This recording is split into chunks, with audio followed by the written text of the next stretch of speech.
Hello dear students, कैसे हैं आप सभी। तो स्वागत करते हैं आपका अपने इस यूट्यूब चैनल स्टडी कैपिटल पर। और जैसा कि आप सभी को पता है कि क्लास 12 की पूरी फिजिक्स की सीरीज आने वाली है और पहला लेक्चर आ भी चुका है और आज है दूसरा लेक्चर। पहले लेक्चर में हमने बात करी थी इलेक्ट्रिक चार्जेस एंड फील्ड में।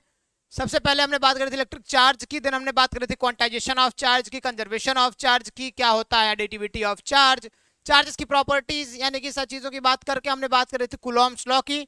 और आज कूलॉम्स लॉ पे हम लोग एक आध न्यूमेरिकल, दो न्यूमेरिकल करेंगे। कल एक न्यूमेरिकल हमने कर रखा था ऑलरेडी, यानी कि प्रीवियस क्लास में। देखो भाई, सबसे पहले मैं थोड़ा सा रिवीजन करा दूं आप लोगों को कि क्या होता है कूलॉम्स लॉ। तो मैंने कहा था कि अगर आपके पास में एक चार्ज यहाँ पे अवेलेबल है पॉइंट चार्ज ए और एक पॉइंट चार्ज यहाँ पे अवेलेबल है बी, पॉइंट चार्ज बी, इन दोनों के बीच में फोर्सेस लगेंगे। कैसे? दूसरा वाला यानी कि ए वाला बी पे लगाएगा, ए वाला बी पे फोर्स लगाएगा। कैसे लगाएगा भाई? एक मिनट रुक जा भाई, चल क्यों नहीं रहा, चल जा, एक सेकंड से इंतजार करिएगा। हाँ, तो पहला वाला फोर्स लगाएगा क्या? Force at B due to A. मैंने समझा रखा था इसका मतलब क्या होता है। नहीं समझ में आ रहा तो आप हमारे प्रीवियस लेक्चर जाके देख सकते हैं, ठीक है, अवेलेबल है यूट्यूब पे। टाइप करिएगा study capital Suraj sir physics electric charge and field, आ जाएगा। ठीक है, चलो यहाँ पे अगर आप टाइप कर रहे हैं force at B due to, force at A due to B, ठीक है, तो ए वाले पे चार्ज फोर्स लग रहा है, बी वाला लगा रहा है। ठीक, चलिए अब मैंने बताया था कि फोर्स ए बी बराबर होता है आपका फोर्स बी ए के, लेकिन अगर मैं डायरेक्शन की बात कर लूंगा तो यहाँ पर निगेटिव लग जाएगा, चूंकि डायरेक्शन दोनों की अपोजिट है। ठीक है, फोर्स एक वेक्टर क्वांटिटी होती है, इस वजह से मैंने इसको ऐसा लिख रखा है। मैंने कहा था एफ इज इक्वल टू क्या होता है, के Q one Q two upon में आर स्क्वायर। ठीक है, चलिए थोड़ा सा मैं बात करूंगा आज इंपॉर्टेंट परमिटिविटी की। परमिटिविटी क्या होता है उसकी बात करूंगा, देन आगे हम लोग बढ़ेंगे। कल हमने परमिटिविटी की बात नहीं कर रखी थी। चलिए देखिए भाई, यहाँ पे क्या होता है। अगर हमने पता है एफ इज इक्वल टू के Q one Q two upon में आर स्क्वायर होता है, तो यहाँ पे आपका के क्या है? के है आपका कांस्टेंट, यानी कौन सा constant? Electrostatic constant, electrostatic constant है आपका। ठीक है, अब यहाँ पे के बराबर होता है 1/4 पाई एप्सिलॉन नॉट। क्या होता है? एप्सिलॉन नॉट, लेकिन यहाँ पे होता है एप्सिलॉन। अगर मैं बात करूंगा एप्सिलॉन नॉट, तो के आपका हो जाएगा किसके लिए? For the vacuum and air के लिए हो जाएगा। क्या के लिए? वैक्यूम या एयर के लिए हो जाएगा। लेकिन अगर मैं बात कर रहा हूँ के बराबर 1/4 पाई एप्सिलॉन, तो ये किसी न किसी मीडियम के लिए अभी क्लियर नहीं है कौन सा मीडियम है। देखो यहाँ पे अगर मैं लिख रहा हूँ एप्सिलॉन एम, तो ये है permittivity of medium, permittivity of any, permittivity of any medium. अगर मैं बात कर रहा हूं एप्सिलॉन ए की, तो ये है क्या? सॉरी, एप्सिलॉन नॉट की, तो ये है permittivity of, permittivity of free space, free space या वैक्यूम की। ठीक है, वैक्यूम की। अगर मैं यहां पे बात कर रहा हूं, लिखा है एप्सिलॉन आर, क्या? एप्सिलॉन आर लिखा है, तो इसको हम लोग बोलते हैं रिलेटिव परमिटिविटी। क्या है? Relative permittivity. आज हम इसी को समझते हैं क्या होता है रिलेटिव परमिटिविटी। आपने सुना होगा रिलेटिव डेंसिटी को। क्या सुना होगा आपने? आपने मस्ट सुना होगा रिलेटिव डेंसिटी को। क्या होता है relative density sir? Relative density का मतलब होता है कि वाटर की डेंसिटी को कंपेयर करिए बाकी डेंसिटियों से। ठीक है, क्या? वाटर की डेंसिटी को कंपेयर करिए बाकी सारी डेंसिटियों से, और उसका रेशियो ही होता है क्या? Relative density. For example density of, देखो जैसे डेंसिटी क्या है? डेंसिटी ऑफ वाटर अपॉन में डेंसिटी ऑफ कोई भी मीडियम हो गया, तो क्या हो जाता है? ये रिलेटिव डेंसिटी मिलता है। ठीक है, मतलब जैसे मान लीजिए वाटर की डेंसिटी 1 है, तो मुझे मान लीजिए मरकरी की डेंसिटी चाहिए, तो मैंने कह दिया मरकरी की डेंसिटी 5 गुना है वाटर की डेंसिटी से, तो ये 5 क्या है? ये है रिलेटिव डेंसिटी। ठीक है, तो मुझे चाहिए मान लीजिए मरकरी की डेंसिटी, तो 5 आपकी रिलेटिव डेंसिटी है, तो मैंने 5 से एयर के एयर वाला, यानी कि जो आपका सॉरी जल का जो रिलेटिव, जल की जो डेंसिटी, वाटर की जो डेंसिटी, उससे मल्टीप्लाई कर दूंगा 5 से, आ जाएगा आपका रिलेटिव डेंसिटी। फॉर एग्जांपल जैसे मैं बात करूं कि ये मेरा जो फोन है मेरे से 5 गुना छोटा है, तो क्या हो जाएगा? यानी कि मेरा फोन जो है 5 गुना, मैं फोन से 5 गुना बड़ा हूं, तो ये 5 गुना यानी कि मल्टीप्लाई जो मैंने 5 से कर रहा, ये जो कांस्टेंट वैल्यू है 5, ये क्या है? ये रिलेटिव डेंसिटी है या रिलेटिव परमिटिविटी, कुछ भी हो जाएगी, रिलेटिव चीज है ये। रिलेटिव टर्म्स मतलब जो एक दूसरे के बीच में डिफरेंसेस दिखा रहा है, तो वही दिखाएगा आपका रिलेटिव परमिटिविटी। रिलेटिव परमिटिविटी क्या करता है भाई? रिलेटिव परमिटिविटी एयर या वैक्यूम की परमिटिविटी से मल्टीप्लाई कराता है रिलेटिव डेंसिटी को, तो हमें किसी भी मीडियम की डेंसिटी मिल जाती है, परमिटिविटी मिल जाती है। ठीक है, समझना जरा। क्या रिलेटिव परमिटिविटी बराबर क्या होता है भाई? Permittivity of any medium upon में परमिटिविटी ऑफ एयर या वैक्यूम। इससे क्या होता है, अगर मुझे चाहिए मान लीजिए किसी मीडियम की परमिटिविटी, तो मैं क्या करूंगा, परमिटिविटी ऑफ एनी मीडियम बराबर हो जाएगा रिलेटिव परमिटिविटी से मल्टीप्लाई कर दूंगा मैं एयर की या वैक्यूम की परमिटिविटी को, मुझे मिल जाएगा किसी मीडियम की परमिटिविटी। रिलेटिव परमिटिविटी की कोई यूनिट नहीं होती, क्योंकि रिलेटिव परमिटिविटी आपका क्या होता है भाई, कांस्टेंट वैल्यू होता है। क्या होता है, कांस्टेंट वैल्यू होता है, 2 4 5 6 7 8, ठीक है, समझिएगा। ये बताता है जैसे मान लीजिए एयर की परमिटिविटी 5 है, तो बोल देगा कि 2 गुना है इससे मीडियम की परमिटिविटी, तो क्या हो जाएगा, 2 क्या है, जो गुना की बात कर देगा वो कांस्टेंट वैल्यू हो जाएगी, और ये हो जाएगा रिलेटिव परमिटिविटी। तो मैं 5 में 2 से मल्टीप्लाई करूंगा, 10 आपका मीडियम की परमिटिविटी आ जाएगी। सिंपल, एकदम समझदार, यानी कि समझने वाली चीजें हैं, कुछ दिक्कत नहीं है। चलिए आगे बढ़ते हैं भाई। हाँ, थोड़ी यूनिट की बात कर लेते हैं भाई। मैंने कल बात करी थी फोर्स की यूनिट क्या होती है, न्यूटन। तो एक बात बताइए, के की यूनिट क्या होती है, मैंने बताया न्यूटन मीटर स्क्वायर अपॉन में किलोग्राम स्क्वायर। तो सर इसकी यूनिट क्या होगी, यानी कि एप्सिलॉन की, तो एप्सिलॉन की यूनिट हो जाएगी, मानते हैं कई लोग किलोग्राम स्क्वायर अपॉन में न्यूटन मीटर स्क्वायर, लेकिन ऐसी कोई बात होती नहीं है मेरे ख्याल से। आप लोग जो मानना है मान लीजिए, कोई दिक्कत नहीं है। अरे किलोग्राम नहीं यार, Coulomb square, sorry Coulomb square, चूंकि किलोग्राम कहाँ चला जाता है, वो आपका ग्रेविटेशन लॉ में चला जाता है, ठीक है। Coulomb square upon newton metre square, ठीक है। चलिए आगे देखते हैं भाई, पहला न्यूमेरिकल की तरफ चल लेते हैं। और मैं आपको बता दूं पहला न्यूमेरिकल कहाँ गया, यहाँ है। हाँ, एक न्यूमेरिकल हुआ था, तो दूसरा न्यूमेरिकल ये है, देखो। Find the ratio of force of electrostatic and force of gravitation for 2 electron placed at same distance apart, charges on e is equals to इतना, और mass of electron is equals to इतना, k is equals to इतना, जी is equals to इतना। चले भाई, कह रहा है कि 2 चार्जेस रखे हुए हैं सेम डिस्टेंस पे, 2 इलेक्ट्रॉन है बेसिकली, क्या है, एक इलेक्ट्रॉन ये है, एक इलेक्ट्रॉन ये है, दोनों सेम डिस्टेंस पे रखे गए, मान लीजिए एक्स डिस्टेंस, ठीक है। कह रहा है इनके बीच में जो फोर्स ऑफ ग्रेविटेशन लगेगा, यानी कि क्या लगेगा भाई, इन दोनों के बीच में जो फोर्स ऑफ ग्रेविटेशन लगेगा और जो फोर्स ऑफ इलेक्ट्रोस्टैटिक निकलेगा, उन दोनों का क्या बताना है, रेशियो बताना है, ठीक है। मतलब force of electrostatics upon force of gravitation बताना है। तो फोर्स ऑफ इलेक्ट्रोस्टैटिक्स क्या होता है, के Q1 Q2 अपॉन में आर स्क्वायर, और फोर्स ऑफ ग्रेविटेशन क्या होता है, के सॉरी जी M1 M2 अपॉन में आर स्क्वायर, ठीक। आर स्क्वायर से आर स्क्वायर कट गया, बचा क्या अपने पास में, बचा आपके पास में के Q1 Q2 अपॉन में जी M1 M2। चलिए Q1 Q2 की वैल्यू रख दीजिए भाई, क्या हो जाएगा, के की वैल्यू होती है 9 इंटू 10⁹ इंटू Q1 की वैल्यू क्या हो जाएगी 1.6 इंटू 10⁻19। अब दोनों का सेम है तो होल स्क्वायर कर दिया, अपॉन में जी की वैल्यू क्या होती है, यहाँ पे दी रखिए, लिख दो भाई 6.67 इंटू 10⁻11 इंटू M1 M2, यानी कितना है, मास ऑफ इलेक्ट्रॉन कितना होता है 9.1 इंटू 10⁻31 का होल स्क्वायर हो जाएगा, क्योंकि भाई 2 बार M है तो दोनों सेम ही M है। तो ये आपका सोल्यूशन है, इसको आप सॉल्व करेंगे, आप आंसर लेके चले जाएंगे, आसानी से आपका आ जाएगा क्या, force of electrostatics upon a force of gravitation, यानी कि फोर्स ऑफ इलेक्ट्रोस्टैटिक्स का और फोर्स ऑफ ग्रेविटेशन का रेशियो आ जाएगा। तो ऐसे ऐसे सिंपल सिंपल क्वेश्चन आपको पूरे जीवन में मिलते रहेंगे। इलेक्ट्रोस्टैटिक्स के बहुत ही आसान क्वेश्चन होते हैं, बस आपके दिमाग में हिट करने चाहिए और समझ में आने चाहिए, बस, ठीक है। समझ में आया कि नहीं, जल्दी एक बार बता दीजिए, फिर आगे बढ़ते हैं हम लोग। आ रहा है, बहुत बढ़िया बहुत बढ़िया। चलिए आगे बढ़ते हैं भाई। अगला प्रश्न आपके कंप्यूटर स्क्रीन पर कुछ यूं लिखा है कि a charge q is divided into 2 parts such that when these 2 parts are kept at same separation Fe। चलो भाई, Fe between them is maximum, ठीक है। Find charge on each part, जल्दी बताइएगा, समझिएगा मतलब क्या कह रहा है। कह रहा कि एक चार्ज क्यों है डिवाइड किया गया 2 पार्ट में, ऐसा डिवाइड किया गया कि when these 2 parts are kept at same separation, जब दोनों ये एक सेम सेपरेशन पे रखे जाते हैं, यानी कि जब डिवाइड किया गया तो सेम सेपरेशन पे रखा गया।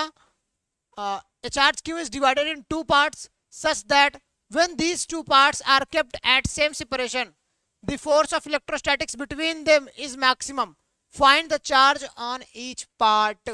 चलो भाई, अब बताना है कि जब ये भाई दोनों को अलग करके रखा गया तो इन दोनों के बीच में मैक्सिमम कितनी फोर्स आएगी, ठीक है। तो फोर्स की मैक्सिमम वैल्यू कब होती है, जरा एक बारी बताइएगा आप लोग, फोर्स की मैक्सिमम वैल्यू कब होती है, कब होती है, जब आपका आर स्क्वायर एकदम कम होता है, जब आपका आर स्क्वायर क्या होता है, कम। तो अगर मतलब इन दोनों के बीच का सेपरेशन क्या होगा कि जब कम होने चाहिए, तो चार्ज को अगर आप 2 पार्टों में इक्वली डिवाइड कर रहे हो, मान लो एक फिक्स रेशियो है, तो दिस मस्ट बी क्या हो जाएगा, चार्ज दोनों पे क्या हो जाएगा भाई, आपका इक्वली डिवाइड हो जाएगा। अगर आप उसको एक रेशियो पे रख रहे हो, ऐसे रेशियो पे जहां पे उनका फोर्स मैक्सिमम हो, तो आपका आर जो है कम होना चाहिए। और दूसरी चीज, आपका चार्ज की वैल्यूज भी कम होनी चाहिए, सो दैट क्या होगा कि आपके फोर्सेस की वैल्यू मैक्सिमम होगी। लेकिन अगर क्वेश्चन में कुछ मिसिंग होगा तो कुछ अलग चीजें हो सकती है, लेकिन मेरे ख्याल से अभी के लिए इतना आंसर इसका सफिशियंट है। ठीक है, चलिए आगे बढ़ते हैं। अब बात करते हैं लिमिटेशन ऑफ कूलॉम्स लॉ की। ठीक है, कूलॉम्स लॉ की लिमिटेशंस क्या है, देखो भाई पहले लिमिटेशन यहाँ पे लिखी गई है कि एक्सटेंडेड चार्ज यानी कि वैलिड ओनली पॉइंट चार्ज, यह सिर्फ और सिर्फ पॉइंट चार्ज के लिए वैलिड है। ठीक है, मतलब अगर आपके पास में दो चार्ज है तो उनके बीच की दूरी क्या होनी चाहिए, थोड़ी ज्यादा होनी चाहिए, जिससे वो दोनों पॉइंट चार्जेस लगे। अगली बात क्या है, वो charge in motion, valid charge at rest, यानी क्या है, दोनों चार्ज क्या है, रेस्ट पे होनी चाहिए। अगर चार्ज मोशन पे है, अगर चार्ज मोशन पे है तो ऐसी बात कोई नहीं लगेगी, बहुत चार्ज इन मोशन गलत बात है भाई, नहीं नहीं नहीं। ठीक है, rest if one is motion and second one is rest then the law is valid. देखो भाई अगर एक चार्ज मोशन पे है, अगर एक चार्ज मोशन पे है और दूसरा रेस्ट पे है, तब भी वैलिड है। ठीक है, तब भी वैलिड है क्या, कूलॉम का नियम। ठीक है, कूलॉम्स लॉ वैलिड है। ठीक है, वैलिड है, समझ गई बात को, समझ गए बात को, आगे बढ़ते हैं। प्रिंसिपल ऑफ सुपरपोजिशन क्या होता है भाई, समझिएगा। अगर एक ही प्लेन में, एक ही प्लेन पे कई सारे चार्जेस रख दिए जाए, देखो भाई मान लो आपके पास में हुआ क्या कि आपके पास में एक ब्लॉक है, क्या है आपके पास में एक ब्लॉक है। अब इस ब्लॉक पे कोई इधर से फोर्स लगा रहा है, तो ब्लॉक किधर जाएगा, डेफिनेटली इधर जाएगा, कहीं और जा सकता है क्या, नहीं जा सकता, इधर ही जाएगा सिंपली। तो एक बात बताइए, अगर इस पे, इस ब्लॉक पे, मान लो इस ब्लॉक पे एक फोर्स इधर से लग रहा, एक फोर्स इधर से लग रहा, तो ये फोर्स लगाएगा तो इसको इधर आना चाहिए, ये फोर्स लगाएगा तो इसको इधर जाना चाहिए। लेकिन अगर एक दोनों साथ में फोर्स लगाएंगे तो ये अपने रिजल्टेंट पे जाते हैं, ये ना इधर जाएगा ना इधर जाएगा, ये कहाँ जाएंगे, अपने रिजल्टेंट पे जाने लगेंगे। ठीक है, तो इनका रिजल्टेंट कहाँ होता है, फोर्स का रिजल्टेंट होता है रूट में F1 का स्क्वायर प्लस F2 का square plus 2F1 F2 cos theta. याद कर लीजिएगा, ये इंपॉर्टेंट चीज है। ठीक है, ये आपको तब बताया गया था जब आपके पास में एक वेक्टर इधर वेक्टर ए, एक वेक्टर इधर ई वेक्टर बी, तो इन दोनों का रिजल्टेंट आता था आर वेक्टर। तो आर वेक्टर बराबर क्या होता था, रूट में A square plus B square plus 2ab cos theta. तो यहाँ पे वो फोर्स आपका दोनों अलग है, यहाँ पे F1 फोर्स ये, F2 फोर्स ये, इनका रिजल्टेंट फोर्स क्या हो जाएगा, ये आप यहाँ पे देख पा रहे हैं, F1 square plus F2 square plus 2F1 F2 cos theta. ठीक है, चलो तो ये चीज आपके लिए बहुत इंपॉर्टेंट है और याद करने योग्य भी है कि भाई जीवन में एक चीज ये इंपॉर्टेंट है कि जब आपका रिजल्टेंट हो जाता है, मान लीजिए कोई आपको इधर भी खींच रहा, कोई आपको इधर भी खींच रहा, सेम फोर्स से खींच रहा तो नहीं जाओगे, लेकिन कोई आपको इधर खींच रहा, कोई आपको इधर भी खींच रहा, तो किधर जाओगे, इधर रह जाओगे ना, इधर आप जाओगे, आप बीच में से जाने लगोगे। ठीक है, this is superposition of electric charges. ठीक है, देखो यहाँ पे समझिएगा, सुपरपोजिशन में मतलब क्या कहते हैं कि जब आपके पास में दो पोजीशन हो, कई सारे चार्जेस, अब ये फोर्स कब लगेगा ऐसे ऐसे, अब ये फोर्स तब लगेगा जब मान लीजिए आपके पास में एक Q1 चार्ज इधर हो, Q2 चार्ज इधर हो और Q3 चार्ज इधर हो। तब आपकी चीजें ये होगी कि मान लीजिए Q1 पे मान लो Q2 पे कितना फोर्स लग रहा, तो Q2 पे Q1 लगा रहा और Q2 पे Q3 भी लगा रहा, तो एक तो जाना चाहिए इसकी वजह से इधर जाना चाहिए, लेकिन ये फोर्स लगा रहा है इसकी वजह से इधर जाना चाहिए, तो Q2 ना इधर जाएगा ना Q2 इधर जाएगा, Q2 जाएगा बीच के रिजल्टेंट पे। ठीक है, ये होता है। ठीक है, तो ऐसे चीजें हमें क्वेश्चन को सॉल्व करना है और ऐसे क्वेश्चन को सॉल्व करने का बेहद आसान तरीका है। अगर आपके पास में एफ नेट लग रहा है तो एफ नेट बराबर होता है F vector F1 plus vector F2 plus vector F3 dot dot dot dot dot dot जितने वेक्टर हों। अब याद रखिएगा यहाँ पे vector F1 plus vector F2 क्या होता है, ये जो आप ये कर रहे हैं ना, रिजल्टेंट ला रहे हैं ना, ये क्या है, पैरेललोग्राम लॉ ऑफ एडिशन है। तो यहाँ पे एडिशन हो रहा है लेकिन वेक्टर एडिशन हो रहा, तो वेक्टर एडिशन ऐसा नहीं है कि 3 + 2 = 5, 3 + 3 = 6, ऐसा नहीं है, ये वेक्टर एडिशन नहीं है। वेक्टर एडिशन आपका होता है अलग अलग मेथड से, जैसे आपको यहाँ पे vector F1 plus vector F2 करना है, तो vector F1 plus vector F2 आपका क्या है, फोर्स ऑफ रिजल्टेंट है, और ये कैसे आएगा, F1 square plus F2 square plus 2F1 F2 cos theta से आएगा। बीच में एंगल भी डिपेंड करेगा, क्यों, क्योंकि ये अलग अलग डायरेक्शन की बात कर रहा है, एक ही डायरेक्शन में बात करता तो आप ऐड कर सकते थे सिंपली, वेक्टर है, वेक्टर मतलब अलग अलग डायरेक्शन ब्रदर। चलो आगे बढ़ते हैं, देखो यहाँ पे आ गया है वही चीजें कि F12 आपका F21 के बराबर होगा, F31 आपको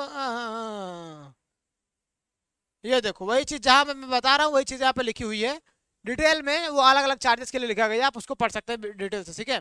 अगर आपके सिस्टम के पास में n चार्ज है तो आप इस तरीके से करेंगे f1 n2 plus n2 plus n3 बराबर बराबर बराबर n n-1, ठीक है।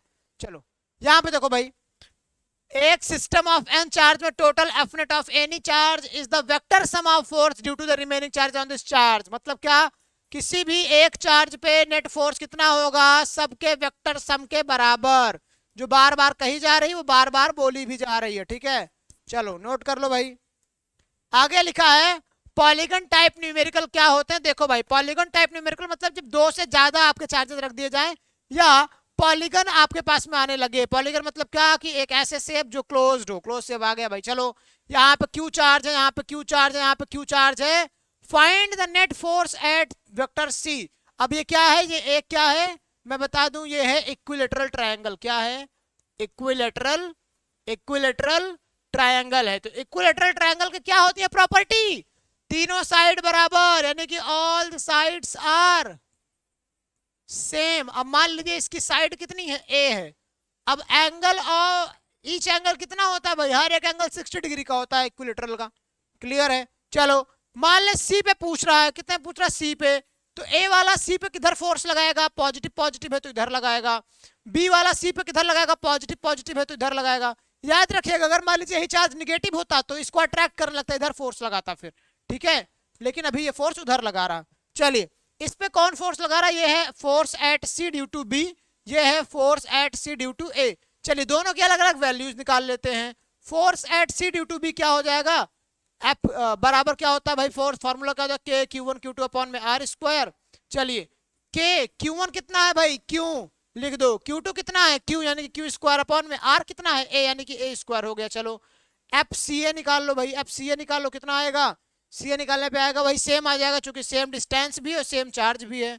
चलो निकाल लो, खत्म। अब देखो यहाँ पे फोर्स ऑफ रिजल्टेंट आपको निकालना है। दोनों की वैल्यू क्या है, के क्यू स्क्वायर अपॉन में ए स्क्वायर, के क्यू पावर स्क्वायर में ए स्क्वायर, यानी कि अब आप दोनों का बराबर आ गया ना, फोर्स आपको दोनों का बराबर आ गया, यानी कि एफ सी बी बराबर एफ सी ए। तो दोनों को मान लो, चलो ये है ए, क्या मान लिया आपने, ए मान लिया, या आपने मान लो एफ है, दोनों क्या है, दोनों एफ है, बराबर ये तो मान लो, कुछ भी मान लो। चलो फोर्स ऑफ नेट फोर्स निकाल लो भाई। नेट फोर्स क्या होता है, हमने आप भी पढ़ा है कि F1 square plus F2 square plus 2F1 F2 cos theta. चलो देखो भाई यहाँ पे F1 F2 क्यों लिखूं मैं, दोनों फोर्स तो बराबर हो गए हैं, तो F लिख दो हर जगह पे। चलो लिख दो भाई, यहाँ पे क्या हो जाएगा, लिख दो F square plus F square plus 2F cos 60 degree. चलो 60 डिग्री है ना कॉस, क्या हो जाएगा F square 2 F into F क्या हो जाएगा, ये भी एफ स्क्वायर हो जाएगा। चलो 2F स्क्वायर, तो 2F स्क्वायर कितना हो जाएगा, 4F स्क्वायर हो जाएगा। ऐसा नहीं, अभी cos 60 की वैल्यू तो लिखो। चलो लिखो बराबर रूट में एफ स्क्वायर हो जाएगा 2F square plus F 2F square. यहाँ पे cos 60 की वैल्यू कितनी होती है जल्दी बताओ, cos 60 की वैल्यू कितनी, cos 30 की वैल्यू होती है 1/2, cos 60 की 1/2 हो जाएगी। तो cos 60 की 1/2 वैल्यू, तो 2 से 2 कटा, यहाँ पे बचा plus F square plus 2F square बराबर कितना, रूट में 3F स्क्वायर। रूट से स्क्वायर कटा, बचा कितना, F रूट 3। ये आपका आंसर आया। अब F की जगह पे क्या माने थे हम लोग, के क्यू स्क्वायर अपॉन में ए स्क्वायर, तो फोर्स नेट आपका क्या आ जाएगा, फोर्स नेट आ जाएगा आपका के क्यू स्क्वायर अपॉन में ए स्क्वायर रूट 3। ठीक है, नोट कर लो भाई, नोट कर लो, एकदम आसान है, जल्दी जल्दी नोट करो, एकदम आसान है।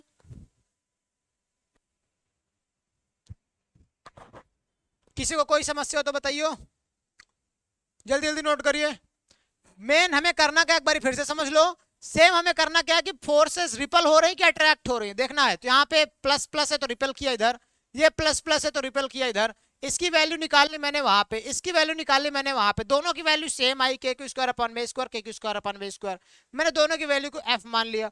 फोर्स नेट होता है F1 square plus F2 square plus 2F1 F2 cos theta.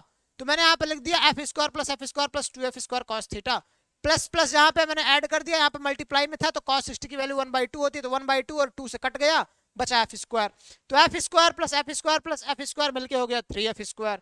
तो रूट में 3F स्क्वायर था, तो यहाँ पे F स्क्वायर से रूट कट गया, F को मैंने बाहर कर दिया, बचा F, और रूट 3 तो रूट 3 के अंदर आ गया। ठीक, तो मैंने ये सारी चीजें कर दी, आप यहाँ पे देख सकते हो, एकदम सिंपल से आसान है। ना समझ में आए तो कमेंट बॉक्स में कमेंट करिएगा, आने वाले टाइम में मैं दोबारा समझा दूंगा इसको। ठीक है, चलिए आगे बढ़े, चलिए सर बढ़ जाइए आगे। देखिए ये आ गया पॉलीगन टाइप न्यूमेरिकल दूसरा, क्या है, find the net force at A पे पूछ रहा है नेट फोर्स। ये भी एकदम सिंपल है भाई, ये इक्विलेटरल ट्रायंगल है, ये प्लस है, ये प्लस है, क्या होगा भाई, ये देखो ये निगेटिव चार्ज है, ये प्लस प्लस चार्ज है, तो यहाँ पे इस पे पूछ रहा, तो प्लस वाला निगेटिव को क्या करेगा, अट्रैक्ट कर लेगा, लो अट्रैक्ट कर लिया भाई, अट्रैक्ट कर लिया। ये प्लस वाला निगेटिव को क्या करेगा, अट्रैक्ट कर लेगा, चलो अट्रैक्ट कर लिया भाई, अट्रैक्ट कर लिया। इस फोर्स की वैल्यू हो गई एफ ए एट बी, यानी कि फोर्स ए पे लग रहा बी की वजह से, फोर्स ए पे लग रहा सी की वजह से। चलो दोनों की वैल्यू निकाल लो भाई, एफ ए बी की वैल्यू निकाल लोगे, क्या आ जाएगा, के क्यू क्यू यानी कि क्यू स्क्वायर, मैग्नीट्यूड अकेले लिया जाता है, ए इसकी वैल्यू है, मान लीजिए ए है, ए है, तो क्या हो जाएगा अपॉन में ए स्क्वायर।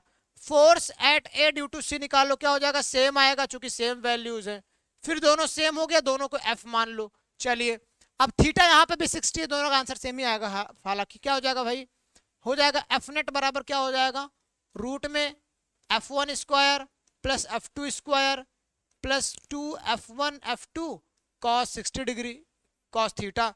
चलो वैल्यू रख देता है यहाँ पे भाई, दोनों की क्या है, अलग अलग सेम ही है, तो रख दो यहाँ पे F square plus F square plus 2f cos 60 degree. चलो यहाँ पे देखो क्या हो जाएगा, एफ नेट क्या हो जाएगा, समझना ध्यान से, जरा ध्यान समझिएगा, क्या हो जाएगा, F square plus 2 F square 1/2, तो 1/2 से 2 गया, कितना बचा यहाँ पे, एफ स्क्वायर कितना, √3 एफ स्क्वायर से रूट गया, कितना बचा एफ, लेकिन 3 के लिए नहीं गया है रूट, तो यहाँ पे √3 लिख उठ गया, तो एफ नेट आपका कितना आया, ठीक। अब यहाँ पे देखो एफ की वैल्यू क्या थी भाई, के क्यू स्क्वायर अपॉन में स्क्वायर, तो एफ नेट क्या आ गया आपका, के क्यू स्क्वायर अपॉन में ए स्क्वायर, लिख लो यहाँ पे √3 भी, ठीक। आसान है एकदम, एकदम आसान है, पुराने वाले की तरह था, बस यहाँ पे एक निगेटिव दे दिया, लेकिन समझिएगा अगर यही निगेटिव का साइज चेंज हो जाएगा तो क्वेश्चन अलग हो जाएगा, अभी मैं बता रहा हूँ कैसे, अभी के लिए नोट कर लीजिए सभी, एकदम आसान है। ये देखो प्यारा सा बच्चा स्माइल कर रहा है ना, इसकी स्माइल मैंने खराब कर दी, माय गॉड। चलो स्माइल करके बता रहा कि हो गया है सर, हो गया है, ठीक है, जल्दी जल्दी नोट कर लीजिए आप लोग भाई, करिए जल्दी जल्दी, आगे बढ़ चले, आगे बढ़ चले, चलो चलो चलो चलो चलते हैं भाई। देखो यहाँ पे आ गया पॉलीगन टाइप न्यूमेरिकल दूसरी तरह से, यानी कि स्क्वायर शेप में आ गया है। अब क्या रहा, सी पे बताइए नेट फोर्सेस क्या होंगे, सिंपल है, बड़ा सिंपल है, ये आप ही लोग करेंगे, क्या करेंगे भाई, देखो पॉजिटिव वाला पॉजिटिव को क्या करेगा, रिपेल करेगा, चलो force at C due to A आ गया, ये वाला क्या करेगा, अट्रैक्ट करेगा, चलो इधर अट्रैक्ट कर लिया, force at C due to D आ गया, ठीक है। अब ये देखो ये डायगोनल से क्या करेगा, इसको रिपेल करेगा, क्योंकि पॉजिटिव पॉजिटिव है, तो क्या हो गया, force at C due to B. देखना यहाँ पे करना क्या होता है, इन दोनों का रिजल्टेंट निकालोगे आप, यहाँ आएगा, फिर इन दोनों का रिजल्टेंट निकालोगे आपको यहाँ आएगा, ठीक है। ये यहाँ पे आपका एफ आर आएगा, फिर एफ आर और एफ सी बी का रिजल्टेंट एफ नेट आएगा। करिएगा, बहुत सिंपल सा क्वेश्चन है, इसमें बहुत ज्यादा लल्लू पल्लू सा क्वेश्चन आज मैंने लेके आया है, बहुत बेसिक चीजें हैं, नहीं समझ में आएगा कमेंट बॉक्स में कमेंट करिएगा, मैं पूरा क्वेश्चन सॉल्व कराऊंगा, ठीक है। कमेंट या आप कॉल कर सकते हैं, मैसेज कर सकते हैं, कुछ भी 9336257345, सिंपल से करिएगा, एकदम आसान तरीका है, एकदम बेहतरीन तरीके से कर सकते हैं आप, ठीक है, जैसे मैंने एक उस वाले में किया।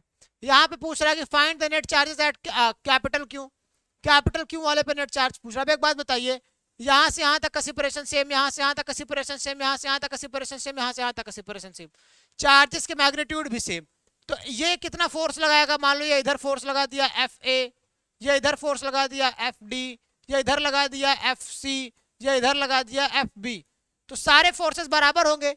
अब एक इंसान को चारों तरफ से बराबर कोई खींचेगा तो किधर जाएगा, वो कहीं नहीं जाएगा। और फिजिक्स में अगर डिस्प्लेसमेंट नहीं तो आपका फोर्स भी नहीं, तो फोर्स आपका यहाँ पे क्या आएगा, यहाँ पे फोर्स कम्स आउट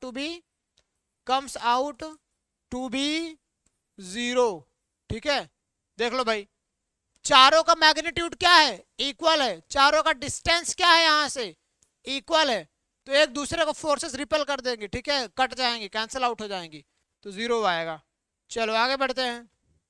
ये देखो यहाँ पे, अब देखो अब क्या है, अब चीजें थोड़ी सी अलग हो गई हैं, ये वाला फोर्स लगाएगा इधर, ये वाला फोर्स लगाएगा इधर, लेकिन यहाँ का डिस्टेंस सेम है, तो क्या हो जाएगी, ये फोर्सेस कैंसिल आउट हो जाएंगी। अब यहाँ लाइन ज्वाइनिंग पे बचता है, ये वाला फोर्स लगाएगा इसको इधर, लेकिन ये वाला क्या करेगा, ये भी इधर ही लगाएगा, अट्रैक्ट कर लेगा। रिपेल नहीं कर रहा, अट्रैक्ट कर ले रहा। कोई मुझे किसी को मैं ऐसा खींच रहा हूँ, कोई पीछे से उधर उसी को मेरी तरफ धक्का दे रहा, तो वो और से जिससे आएगा मेरे पास में, तो मतलब इसका पोजीशन गड़बड़ा जाएगा। चलो भाई निकाल लो क्या होता है। यहाँ पे मान लो यहाँ का सेपरेशन एक्स है, यहाँ का सेपरेशन एक्स है, तो क्या हो जाएगा, बेसिकली एक्स देगा किसका, एक्स का। अगर एक्स देगा तो इसका हमें निकालना होगा, ठीक है, क्या आ जाएगा, √2x आ जाएगा, ठीक है। निकालिएगा कभी आराम से बैठकर, डायगोनल निकालिएगा, डायगोनल का आधा कर दीजिएगा, ठीक है, ये आ जाएगा। अभी मैं एक्स मान ले रहा हूँ, तो क्या हो जाएगा, KQ² अपॉन में x², और यहाँ के लिए क्या हो जाएगा, KQ² अपॉन में x², ठीक है। दोनों का सेपरेशन सेम है, निगेटिव पॉजिटिव से कोई मतलब नहीं, मैग्नीट्यूड लिया जाता है। ये आया, इसे a मानो, इसे c मानो, तो फोर्स ऑफ a आया, ये फोर्स ऑफ c आया। तो फोर्स नेट क्या होगा, एक धक्का दे रहा है इधर ही, एक खींच भी रहा है इधर ही, यानी कि फोर्सेस क्या हो जा रही हैं, FA प्लस FC हो जा रही है। तो क्या हो जाएगा, 2KQ² अपॉन में x², ठीक है, सिंपली ऐड हो जाएगा। देख लो भाई, कोई दिक्कत नहीं होनी चाहिए। आगे बढ़े, हाँ सर। चलो यहाँ पे लिखा है थर्ड चार्ज इन इक्विलिब्रियम। अब ये वाला कॉन्सेप्ट जो है मैं आपको बहुत स्पेशल तरीके से समझाऊंगा, लेकिन देखो अगर आपके पास में दो चार्जेस हैं, सेम अमाउंट के चार्ज हैं, तीसरा चार्ज कहाँ ऐसा रखा जाए कि वो इक्विलिब्रियम में आ जाए, तो याद रखिएगा ये कॉन्सेप्ट आपको बहुत बेहतरीन तरीके से समझा सकते हैं तो सूरज सर हैं, और मैं आपको समझाऊंगा। देखो भाई, इक्विलिब्रियम का मतलब होता है कि अगर मैं पॉजिटिव चार्ज, मेरे साथ में भी कोई पॉजिटिव चार्ज, तो भाई सबकी फील्ड बनेगी। चलो ये पॉजिटिव चार्ज, फील्ड बनेगी। लेकिन कोई बीच में एक ऐसा चार्ज, एक ऐसी पोजीशन आएगी जहां पे ये कहेगा कि भाई ये मैं रिपेल करूंगा, ये बोलेगा मैं रिपेल करूंगा, तो दोनों रिपेल नहीं कर पाएंगे, वो दोनों ऐसे पिचका के वहीं पर छोड़ दिए जाएंगे। जैसे मम्मी इधर भी किसी को खींचे, मम्मी उधर भी किसी को खींचे, दोनों क्या हो जाएगा, वो बीच में स्टक हो जाएगा, वही चीज। तो ये जो तीसरा चार्ज क्या हो जाएगा, फिर इक्विलिब्रियम में हो जाएगा। इक्विलिब्रियम कहने का मतलब होता है कि जब आपका नेट फोर्स, इक्विलिब्रियम मतलब क्या होता है, इक्विलिब्रियम मतलब होता है जब आपका नेट फोर्स बराबर क्या हो जाए, 0 हो जाए। नेट फोर्स बराबर 0 हो जाए तो मतलब होता है क्या, इक्विलिब्रियम, ठीक है। चलो देखो, अगर दोनों चार्जेस इक्वल हैं तो भाई दोनों से सेम डिस्टेंस, यानी कि बीच में ही वो इक्विलिब्रियम कंडीशन आएगी। लेकिन अगर आप यहाँ पे एक पॉजिटिव है, यहाँ पे नेगेटिव है, तो इक्विलिब्रियम कहाँ होगा, अगर यहाँ नेगेटिव है तो इक्विलिब्रियम कहाँ होगा, पॉजिटिव है तो इक्विलिब्रियम कहाँ होगा, अगर ये पॉजिटिव वाला बहुत बड़ा चार्ज है, छोटा वाला चार्ज है, तब इक्विलिब्रियम कहाँ होगा। सारी कंडीशन आपको बताई जाएगी, लेकिन इलेक्ट्रिक फील्ड पढ़ाएंगे हम आपको तब, ठीक है। चलिए अभी के लिए ये चीजें याद रखिएगा कि इक्विलिब्रियम कंडीशन को थोड़ा सा, एक छोटा सा न्यूमेरिकल यहाँ पे लिखा गया है, आप समझ लीजिएगा। मैं इसको एक्सप्लेन तब करूंगा जब मैं आपको बेहतरीन तरीके से समझाऊंगा, तब फिलहाल के लिए आप इसको समझ सकते हैं। अगर आपके अंदर थोड़ी बहुत क्षमताएं हैं समझने की तो समझिएगा, आसान तरीके से समझ जाओगे, ठीक है। चलिए, कई सारे न्यूमेरिकल्स ला दिए हैं यार थर्ड चार्ज इक्विलिब्रियम के, और इसको मैं तब समझाऊंगा आपको जब आपको मैं इलेक्ट्रिक फील्ड पढ़ाऊंगा, ठीक है। तो आज की वीडियो में बस इतना ही, ठीक है। आज आपने काफी कुछ सीखा, यानी कि क्या मेन चीज आपका यही था कि आपको समझना था क्या, एक मिनट में बता दूं आपको। आज आपके पास में मेन चीज ये था कि आपको समझना था क्या होता है परमिटिविटी, अच्छे से लिख दूं, परमिटिविटी क्या होता है जब ये समझना था, और प्रिंसिपल ऑफ सुपरपोजिशन,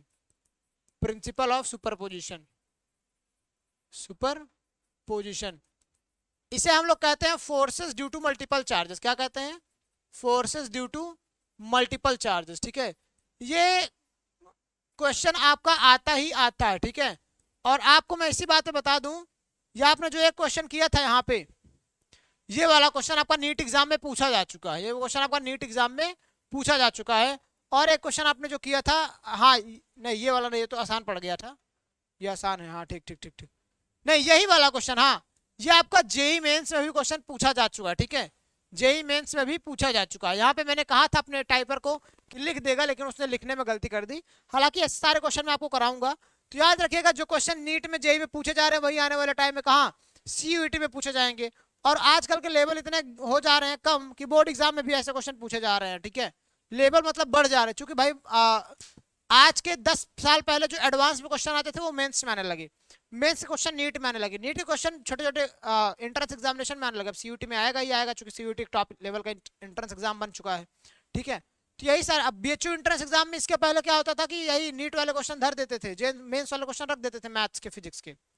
तो ऐसे ही लेवल अब धीरे धीरे हो रहा है बच्चों का। अभी तो बोर्ड एग्जाम में भी क्वेश्चन आने वाले की पूरे की संभावनाएं हैं, और हालांकि जो भी डेरिवेशन वगैरह होंगे थर्ड चार्ज की वजह से, इक्विलिब्रियम की वजह से और डाइपोल की वजह से, सारा आपको मैं डेरिवेशन वगैरह कराता चलूंगा, जिससे आपके बोर्ड एग्जाम में बहुत ज्यादा हेल्पफुल रहने वाले हैं। ठीक है, तो wish you all the very best. आज की क्लास बस इतना ही। पढ़ाई करते रहिए और आगे बढ़ते रहिए। मिलते हैं ऐसे किसी अगली वीडियो में।